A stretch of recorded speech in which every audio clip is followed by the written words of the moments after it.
जहां संत वहां प्रकट भयो, जहां संत होते वहां प्रकट होते। परमात्मा ही उनकी कृपा, उनकी दया हो, इन सारे चीटियों का कल्याण हो सकता है। उन्होंने अपने मन में श्रद्धा बनाया कि ये संत को भोजन करना चाहिए, और उन्होंने संत के नाम पर देखने लगे इधर उधर कि कौन संत है जो कि इधर महात्मा दिख जाए, संत दिख जाए तो मैं उनको भोजन करा दूं। तो उन्होंने इधर उधर देखने लगा, थोड़ा इधर उधर चल करके तो देखा कि एक वृक्ष के नीचे एक संत बैठे लेटे हुए हैं, धूप का समय। उनके पास जाकर आग्रह किया कि मेरी खिचड़ी आप पा लेते तो बहुत जीवों का कल्याण हो जाता और मेरा भी कल्याण हो जाता। तब वो संत कोई और नहीं था, उस परमात्मा वो शत्रु कवि साय ही थे बने। तब वो कहते हैं, अरे धर्मदास, जिस खिचड़ी को तूने बनाए हजारों चींटियां की हत्या का पाप मेरे को खिलाना चाहते हो। उनको बड़ा आश्चर्य लगा कि मैं खिचड़ी मैं अकेले बना रहा था, वहां कोई नहीं था। आखिरकार ये संत कैसे जान गए? लगता है कि ये बड़े पहुंचे फकीर हैं। उनकी और श्रद्धा भई विनती किए कि जब आप इतनी बात जान गए हैं तो अवश्य उन चींटियों का कल्याण होगा। आप ये भी जानते हैं कि मैं किस श्रद्धा के साथ उस खिचड़ी को मैं आपको पवाना चाहता हूँ, उस जीव के कल्याण के लिए, क्योंकि वो मेरी बस की बात नहीं थी कि मैं उस भोजन को प्राप्त करके उन चींटियों का कल्याण कर सकूं। और आप तो लगते हैं कि कोई ऐसे तैसे महात्मा नहीं है, संत नहीं है, आपकी पहुंच मेरे सोचों से कहीं पार जा रही है। आप ही उस भोजन को प्राप्त करें पाएंगे, इन सारी चींटियों का कल्याण हो जाएगा। उन्होंने कहा कि ठीक है, तुम जीव कल्याण की बात सोचती हुई एक चींटी पर दया करते हो, तो मैं पा करके उसे कल्याण कर ही देता। वो सारे भोजन को पा गए और उन्होंने विनती किया कि आप मेरे घर पर कैसे पधारेंगे, आप रहते कहाँ हैं? तो कहे, मैं कहीं रहता नहीं हूँ, मेरा कोई स्थान नहीं है, मैं संतों में रहता हूँ, तो मुझे संतों में खोजोगे तो मैं प्राप्त हो जाऊंगा। कहे, मैं कहाँ खोजूंगा आपको? और मैं अपने घर पे जाऊंगा और वहां प्रोग्राम रखूंगा, भंडारा रखूंगा, तो आप जानेंगे कैसे? मैं कैसे आपको सुने? कहे, तुम चले जाना और प्रोग्राम करना, भंडारा का डेट रख देना, मैं जाऊंगा। और आश्चर्य लगा कि ऐसे कैसे हो सकता है, लेकिन उन्हें धर्मदास को बड़ा विश्वास हुआ और उन्होंने जाकर के अपने यहाँ भंडारा का डेट रखा और भंडारा का दिन आ गया और भोजन बन रहा है और इंतजार कर रहे हैं कि वो जो संत थे जो मेरे को कहे वो ठीक परमात्मा ही लगते, वो सदगुरु के कोई हो नहीं सकता। उनके मन में ये भाव है और इंतजार कर रहे हैं, लेकिन शाम हो गई। जैसे आप लोग ये भंडारा का कार्य कर रहे हैं और इस भंडारा के कार्य में आप इंतजार कोई मुख्य अतिथि का कर रहे हो और उसको आने में विलंब हो रहा हो, वैसे ही विलंब होता जा रहा है। शाम होती गई, इतने कहे कि जब तक वो आ नहीं जाएंगे मैं भंडारा किसी को पाने का अनुमति नहीं होता। वो आएंगे तभी भंडारा का पूरा कार्य हम लोग करेंगे और तभी संतों को भोजन कराएंगे। सभी संत आए हैं, कितने संतों को ईर्षा होने लगी, ये कैसे महात्मा की बात करते हैं, न उनको निमंत्रण दिए न कुछ दिए, वो महात्मा कैसे आएंगे? और किसी महात्मा को भोजन नहीं पवाते हैं, सब महात्मा का अपमान करते हैं, भक्तों का अपमान करते हैं, सुबह से भोजन नहीं पवाए और एक महात्मा का इंतजार करते हैं। लेकिन भक्त भी धन्य है जो इतनी विश्वास अटूट हो। विश्वास ही एक बड़ी अजीब है बंधुओं। यदि उस परमात्मा में आप खोजी हूं तो मिल जाऊं एक पल के भी वास। यदि एक पल में वो परमात्मा, यदि आपका विश्वास है, सच्ची लगन है, तो वो परमात्मा आपकी सब एक्टिविटी, सब आपके विचारों को जानते हैं। बशर्ते आपकी वो श्रद्धा को देखना चाहते हैं कि आपकी श्रद्धा क्या है, आपका भाव क्या है। उस परमात्मा पर, उस सद्गुरु पर विश्वास है कि नहीं है? वो धर्मदास साहब के सारे विश्वास को देख रहे हैं। कहे दुनिया नाराज हो जाए मुझे कोई गम नहीं है, लेकिन जो एक चींटी को तार दे सकता है और मेरे नाम को बता सकता है, वो सद्गुरु के अतिरिक्त कोई नहीं हो सकता है, वही परमात्मा है। ऐसा उनको विश्वास है। दुनिया के नाराजगी कोई उनको गम नहीं है। जगत रूठे तो रूठन दे, मुझे है काम ईश्वर से, जगत रूठे तो रूठन दे।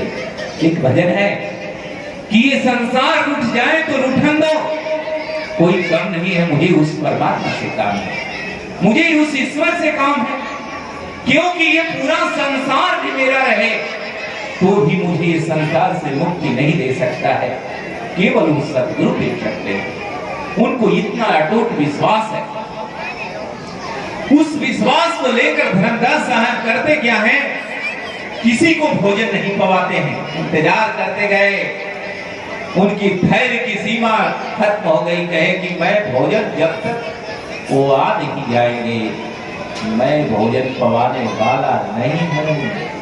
सब नाराज हो गए, इतने लोग चले गए, लेकिन उनके विश्वास डगमगाते नहीं। उसी को विश्वास कर दुनिया रूठ जाए, दुनिया रूठ जाए, लेकिन मेरा विश्वास न टूटे। उस विश्वास को संत का विश्वास होता है।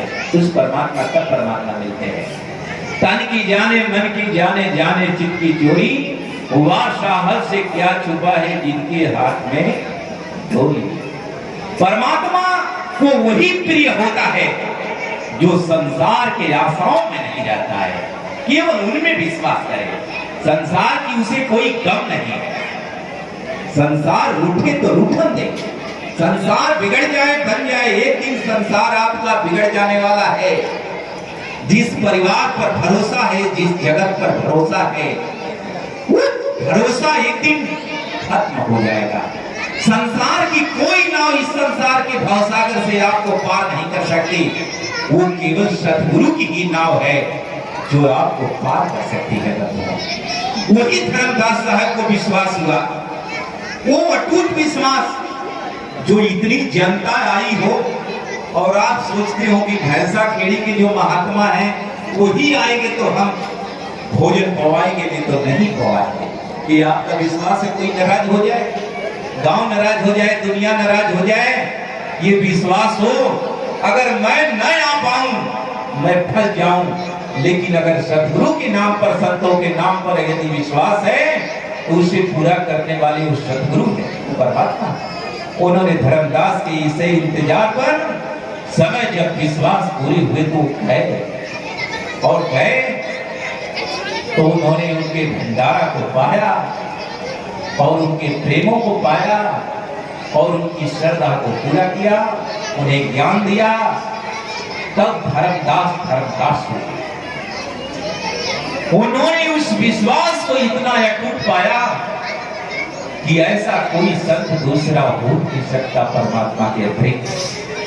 परमात्मा अवश्य है, लेकिन ये जीव विश्वास नहीं कर पाता है।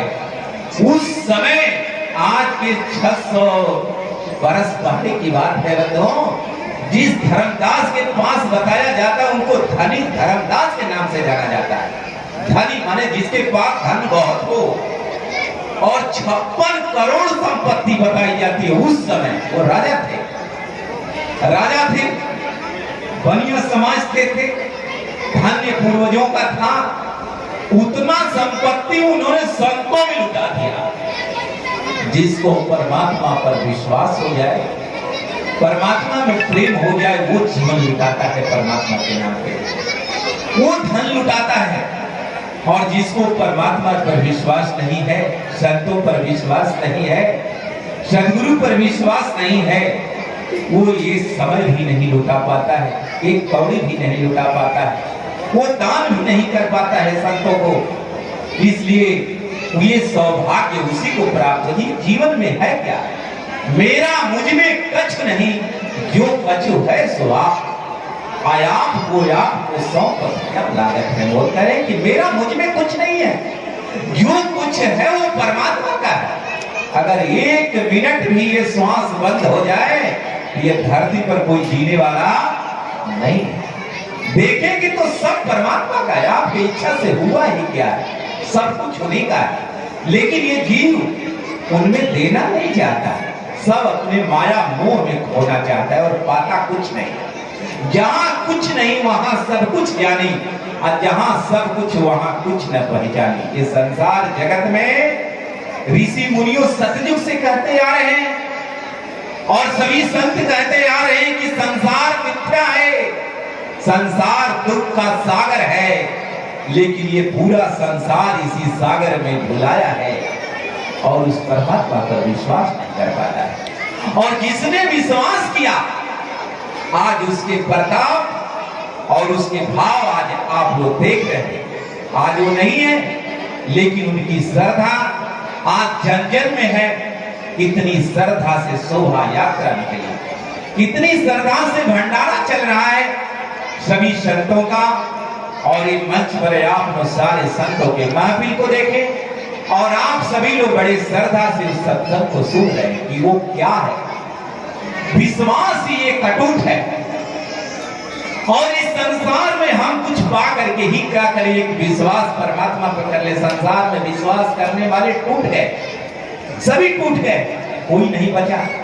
अगर जो जो इस संसार में उस परमात्मा पर विश्वास किया, सद्गुरु पर विश्वास किया, वही बचा, बकिया सब टूट गए। तो इसलिए जुटना है और बचना है तो उस परमात्मा की ही, उस सद्गुरु के ही विश्वास से बचा जा सकता है। साहिब कह रहे घर जा रे घर उबरे घर राखे घर जा, एक अचंबा देखिया मुआ काल को हाथ।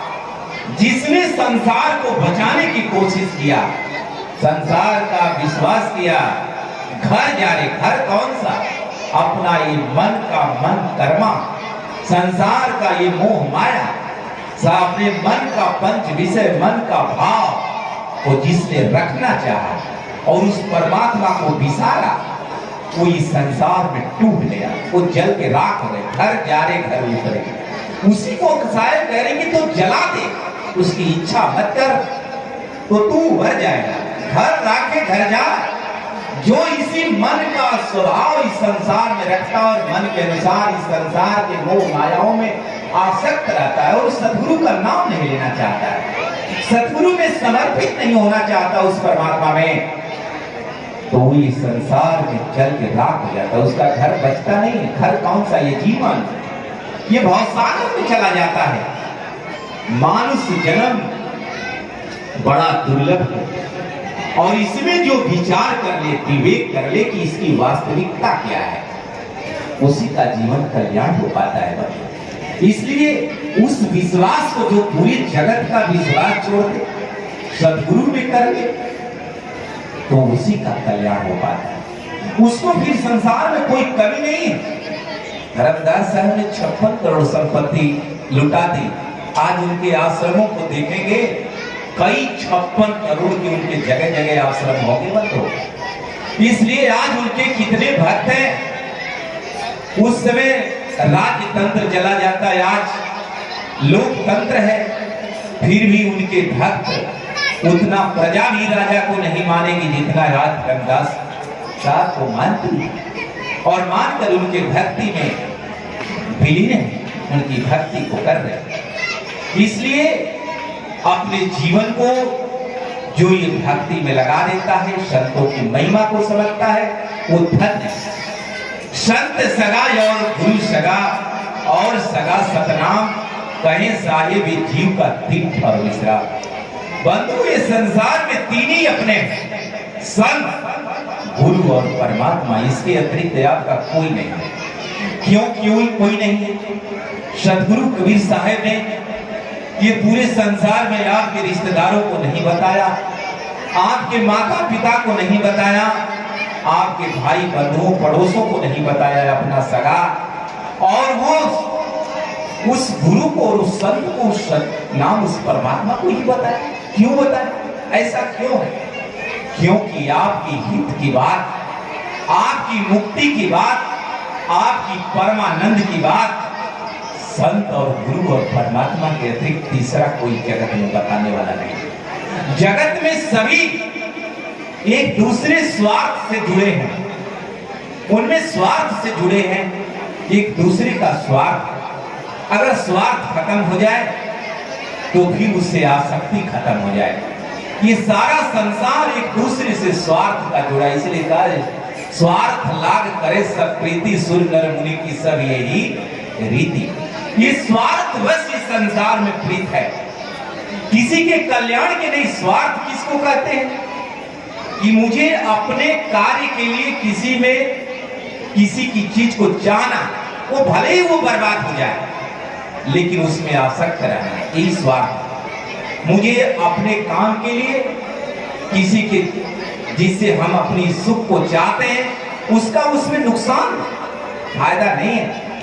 और लेकिन संत जो है, कोई भी इस संसार में आपको कुछ देता है तो उसका उतना माइनस हो जाता है, लेकिन संत एक ऐसे धन है उनका कि जितना वो देते हैं उतना उनका धन बढ़ता है, उतना ही उनका धन बढ़ता है। लेकिन संसार जितना कमाता है वो दूसरे को देता है तो उतना ही उसका घटता है, वो देना नहीं चाहता है। लेकिन संत देना चाहते हैं और वो संसार का जो धन है ये जीव को मुक्ति नहीं प्रदान करता है, थोड़ी आवश्यकताएं पूर्ति कर देता है, लेकिन वो संत का ज्ञान ये जीव को संसार के भवसागर से पार कर देता है, इसको जन्म मरण से मुक्त कर देता है। ये शरीर का, ये तन का, मन का, जन्म मरण का दुख अपार लगा है और ये सारे दुखों को दूर करने का काम केवल संत का ज्ञान करता है। इसलिए संत सगे और संसार नहीं, क्योंकि उन्हें परमात्मा का ज्ञान है और उस सद्गुरु का ज्ञान है। वो ज्ञान देकर के ये जीव का कल्याण कर देते हैं और ये जीव जो विश्वास करता है उसका कल्याण हो जाता है। इसलिए संतों में विश्वास रखना चाहिए। सद्गुरु कबीर साहब को इस संसार में आने का कारण क्या रहा बंधुओं? ये सभी संतों को सद्गुरु कबीर साहब ही क्यों दर्शन देते? बड़े बेहतरीन प्रश्न है, बड़ा गंभीर प्रश्न है कि अब तक आपके माता पिता की शरीर छूट बार बार क्यों आते हैं? धर्मदास साहेब का जीवन काल सद्गुरु कबीर साहब के जीवन काल में नहीं रहा बंधुओं, उनके जीवन काल में अंतराल रहा, लेकिन उन्होंने प्रकट होकर उनको दर्शन दिया। उसी प्रकार से आपके अंदर यदि श्रद्धा होगी, भक्ति होगी, प्रेम होगा तो आपको वो परमात्मा अवश्य दर्शन देंगे और आपको अवश्य ज्ञान बताएंगे मुक्ति का मार्ग, जैसे धर्मदास को बताए। लेकिन धर्मदास जैसा इस संसार में किसी में त्याग नहीं हो पाता है, उतना विश्वास नहीं हो पाता, वही विश्वास करने की आवश्यकता है। वो परमात्मा उस सद्गुरु ये जीव की सब कुछ सुनते हैं, सब कुछ देखते हैं, इसकी हर एक बात यदि आप पूछें तो सब बता देंगे। वो ऐसे चींटी के पग नीपुर वाले सो तो साहब सुनता है, ये चींटी के भी पग में नीपुर बाजता है, उसको भी परमात्मा सुनते हैं। इसलिए उस परमात्मा में आपको विश्वास करने की आवश्यकता है और उनकी राह पर चलने की आवश्यकता है। सद्गुरु कबीर साहब ही बंधुओं परमात्मा है, उनके सिवा इस सृष्टि में कोई परमात्मा नहीं है। क्यों नहीं है? ये बात जो मैं कह रहा हूं ये कोई भावनाओं में नहीं कह रहा हूं, लेकिन ये संसार जिनको परमात्मा मानता है वो एक भावना बस मानता है। लेकिन मैं आपको ज्ञान बताना चाहता हूं कि मैं जिस ज्ञान से उनको परमात्मा कर रहा हूं उस ज्ञान से भी आप समझने का कोशिश करें। सद्गुरु क्यों परमात्मा है ये संसार में और क्यों नहीं परमात्मा है, ये आज आप कैसे मेरी बातों से जान पाएंगे? मेरी बातों का एक बहुत बड़ा प्रमाण है। आप दुनिया के ग्रंथ को पढ़ जाइएगा, उस दुनिया के सारे शास्त्रों को, वेदों को, पुराणों को उतनी दया नहीं पाएंगे जितनी दया आपको सदगुरु कबीर साहब के ग्रंथों में मिलेगी, ज्ञान मिलेगा।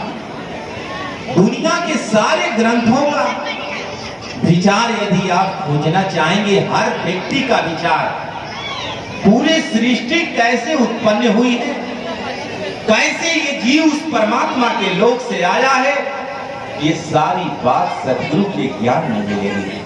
संसार के किसी ग्रंथों में नहीं मिल पाएगा, वो सदगुरु के ग्रंथ में मिलेगा। ये बात इस जीव को जानने की आवश्यकता है, क्योंकि पेट हुकाहू न वेद पढ़ाया, सुनत करार तुरक नहीं आया। सदगुरु कबीर साहब ये बात बता रहे हैं, संसार के लोग मेरी बात को यकीन पूर्वक विचार करो। इस संसार में जो भी गर्भ से आया है, वो गर्भ के बाद यहाँ बड़ा हुआ और वेद पुराण को पढ़ लिख करके समझा।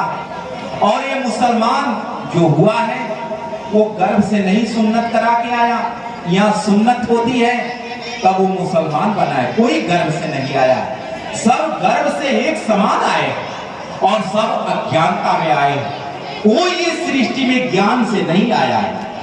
बंधु, यदि कोई ज्ञान से अगर इस धरती पर आया होता तो पहले वो अपने माता पिता को खोजता कि संसार में सबसे धनी माता पिता कौन है, सबसे बड़ा घर में जन्म लेता और देखता कि जिस घर में सबसे बड़ा अच्छा घर हो, सबसे बड़ा अमीर माता पिता हो, क्योंकि एक राजा के घर में भी जन्म होगा तो गर्भ से ही होगा। वहां भी एक नारी ही जन्म देती है, राजा रानी, और राजा रानी एक राजा है रानी, लेकिन वो भी एक स्त्री पुरुष है। एक गरीब घर में भी जन्म होता है तो वहां भी एक पुरुष स्त्री ही होते, बशर्ते अमीरी और गरीबी का अंतर, समानता दोनों में एक है।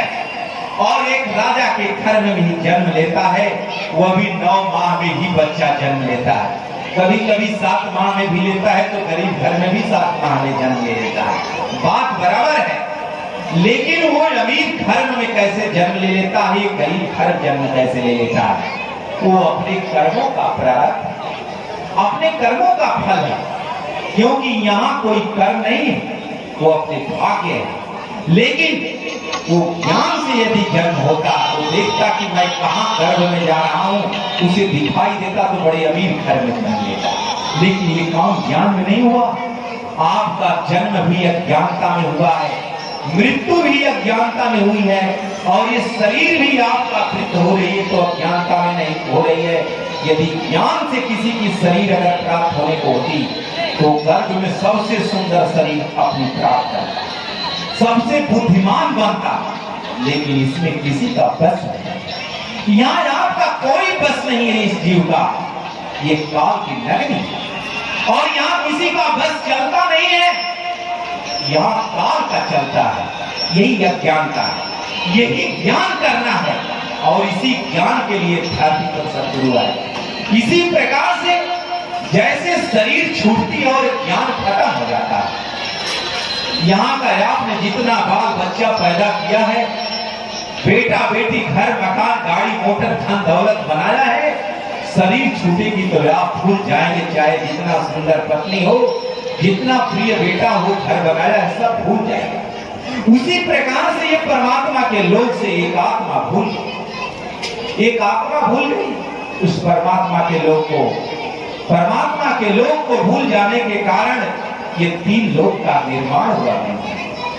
सदगुरु कबीर साहब बता रहे हैं कि ये 3 लोक का निर्माण हुआ। ये बात क्यों बता रहे हैं सदगुरु कबीर साहब? ये सृष्टि में और क्यों नहीं बताया? ये बात को आप परमात्मा मैंने कहा है कि सदगुरु कबीर साहब ही परमात्मा क्यों है? परमात्मा कहते किसको हैं? परमात्मा उसको कहते हैं जो भूत भविष्य वर्तमान सब जानता हो, जो आदि अंत उत्पत्ति प्रलय सब जानता हो, वो सारे आपके दुख की विडंबना जानता हो, ये सारा कुछ जानता हो, उसके सामने कुछ भी बाकी ना, सर्वज्ञ। इसलिए परमात्मा को सर्वव्यापी कहा जाता है। परमात्मा सर्वव्यापी है। इसलिए परमात्मा के अतिरिक्त कोई ऐसी सत्ता नहीं है कि जो जान कोई एक अविगत की गति क्या कहूं, जाके गांव न ठाव गुण ही बिहुना फेंकना का कह लीजिए ना। सदगुरु कबीर साहब उस परमात्मा के गुण को बता रहे हैं कि उस परमात्मा के गुण को मैं क्या बताऊं, अविगत की गति क्या कहूं, उसके गति को मैं क्या बताऊं, जिसका न गांव है और न ठाव। ये बड़ा गंभीर प्रश्न है बंधुओं कि उस परमात्मा का गांव क्यों नहीं है और आपका गांव और आपका ठाव है, आप एक घर में रहते हैं, लेकिन वो परमात्मा का गांव क्यों नहीं है।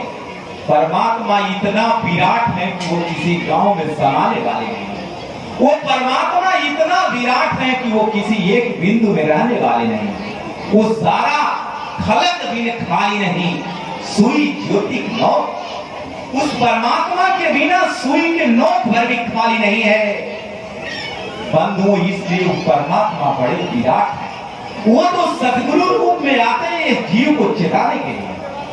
उस चाहे तो जैसा चाहे वैसा बना दे। साहब से सब होत है बंदे से कचना, राई से पर्वत करे पर्वत से राई मां। साहब से सब होता है बंधुओं, जो कुछ करना चाहे वो परमात्मा कर देंगे। साहब परमात्मा घोतक सब है।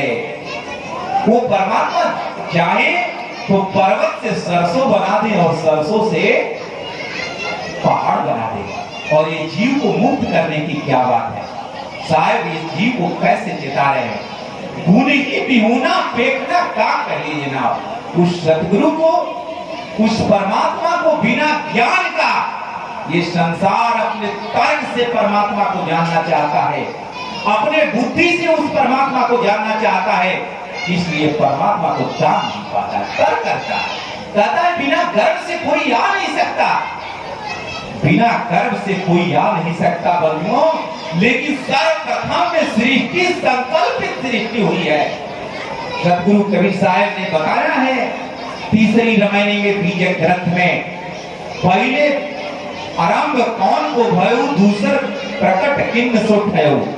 साहब कहते प्रथम में कौन ये धरती बनाया और दूसरी बार उसका स्थान कौन और किस स्थान पर दूसरा प्रकट हुआ। और प्रकटे ब्रह्मा विष्णु शिव शक्ति प्रथमई भक्ति किन जीविती। कई ये सब प्रकट हुए। प्रकटे रंड पिंड ब्रह्मांडा, कई ये प्रकट हुआ। लेकिन ये संसार के वैज्ञानिक और तर्क करने वाले कहते हैं बिना गर्भ से कोई जन्म नहीं ले सकता है। लेकिन सदगुरु कबीर साहब ये बात क्योंकि जीव को पता कैसे हो सकता है कि क्योंकि यहाँ भी किसी का जन्म हुआ है तो किसी को पता नहीं है कि मैं गर्भ से जन्म लिया हूँ। लेकिन ये बात बताने पर पता चलता है कि वो गर्भ से पता जन्म लिया, क्योंकि संसार देख रहा है। इसलिए सबको ये विश्वास हो जाता है कि मेरा भी जन्म गर्भ से हुआ। गर्भ से आप कोई भी यहाँ ऐसा हो जो बता दे जो अनुभव गर्भ में किया हो। अरे वो प्रसव पीड़ा हुई उसको भी पता नहीं है, तो माँ को पता है कि मैं अपने बच्चे को जन्म दे रहा हूँ, लेकिन उस बच्चे को पता नहीं है, उसको याद नहीं है। ये बात बच्चे को बताने पर पता चलता है। लेकिन वो बच्चा दूसरे को देखता है कि वो गर्भ से आ रहा है। जब बड़ा हो जाता है तब उसे विश्वास आता है कि भाई संसार इसी तरह गर्भ से आया है और बिना गर्भ से यहाँ कोई दिखाई नहीं दे रहा है। लेकिन सर्वप्रथम में सृष्टि जो हुई है वो संकल्पित सृष्टि हुई। और यही बात सदगुरु कबीर साहब की वाणी को जो नहीं पढ़ेगा, नहीं अध्ययन करेगा, चिंतन करेगा, मनन करेगा, वो तर्क वितर्क करेगा और ये जीवन छोटा है और ये संसार के भवसागर में डूब जाएगा। क्योंकि सदगुरु के अतिरिक्त दूसरा कोई राह नहीं है बंधुओं। साहब उस समय की बात बताते हैं, जैया कृतम ना होता धरती होती ननीर, उत्पत्ति प्रलय ना होता तब की कहेंगे कबीर। सदगुरु कबीर साहब कहते जब धरती नहीं थी, यहाँ जल नहीं था, कोई तत्व नहीं था, तब ये चेतना कहाँ थी, ये आत्मा कहाँ थी, उस परमात्मा के लोक में थी। तो ये सारी बात अगर वो देखते नहीं तो कहते कैसे।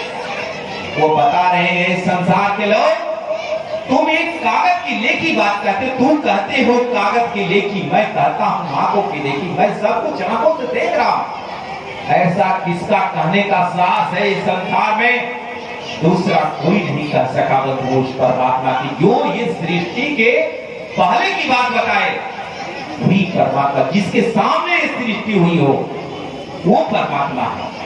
और वही बता रहे कि ये जीव ये सृष्टि में भी संकल्प, ये ब्रह्मा विष्णु महेश गर्भ से नहीं आए, ये आद्या के संकल्प से हुए, उनके बोल से प्रकट हुए। प्रकटे सुर नर मुनि सब झारी, काय के खोज भरे सब अंड पिंड सब प्रकटे। और प्रकटे पृथ्वी, पृथ्वी प्रकट हुई, सब कुछ क्या जितना कुछ देख रहे सब प्रकट हुआ। और प्रकट हुआ, ये बनाया किसी ने नहीं है, ये अनादि नहीं है। ये संसार में कितने लोगों के ग्रंथ में ये मिलता है कि ये सृष्टि अनादि है, लेकिन सदगुरु कबीर साहिब के अनुसार ये सृष्टि अनादि नहीं है। जामा से बिछड़े बहु कल्प बीते, भूई पड़े भुलाई। कह रहे साहिब कि तू जहां से बिछड़ा है वो तुझे बहुत कल्प बीते। ऐसा ऐसा 4 युग का एक कल्प होता है। साहिब करे बहुत कल्प बीत गया। ये जीव बहुत जानता है तो कलयुग जानता है, द्वापर जानता है, त्रेता जानता है, लेकिन साहिब करे कि बहुत युग बीत गया। ये पूरा ब्राह्मण एक बार प्रलय हो जाए तो सारा वेद पुराण ग्रंथ खत्म हो जाए, फिर बने तो इतना ही न जानेगा कि बस यही संसार है। जैसे आप मर गए फिर जन्म लेंगे तो यही न जानेंगे यही मेरा जीवन है, लेकिन आप उस बात को नहीं जान पाएंगे कि मेरा जन्म कितनी बार हुआ है।